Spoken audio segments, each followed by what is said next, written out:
What's the story you're telling yourself? Is it a healthy story or is it a bad story? Unfortunately, research shows us that most ADDers from a very young age have a very unhealthy story.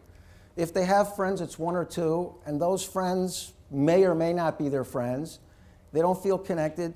And, you know, it's not the quality, but it's not the quantity, it's the quality of friendship. And as they get older, as they become adolescents, it's hard for them to sustain those relationships because they haven't learned the discipline of what does it mean to be a friend. When I was a kid, and I'm 57, as a matter of fact, I was just 57 February 4th, and 57 years young, okay, because age is a thought.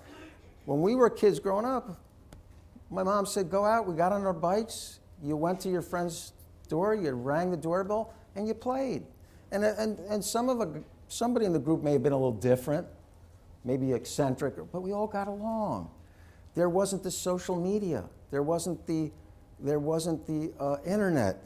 There wasn't, as a matter of fact, I remember when the calculator was invented. How many of us remember that, huh? Calculator, now you can get them for free, $250, Texas Instruments. I was a sucker, I bought one. Then we become young adults, and we go from high school to college, and there's a transition. But if mommy and daddy are doing everything for us, all of a sudden we hit the brick wall.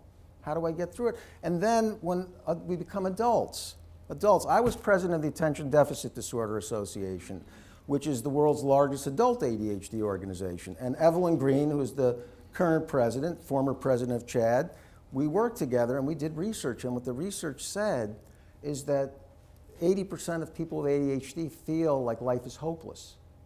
Hopeless.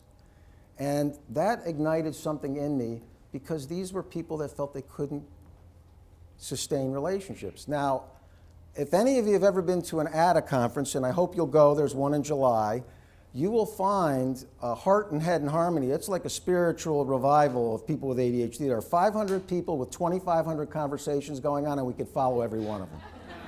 And that is the truth, but it's heart and head. And that's what we're going to talk about today. We're not going to just talk about the things in your head. We're going to talk about harmony of heart and head because we haven't cultivated habits of the heart because kids from a very young age are focusing on problems, they're focusing on testing, they're focusing on grades, and they're focusing on weaknesses. And we've got the research to prove it. We've got to reverse it. And reversing it takes a lot of work.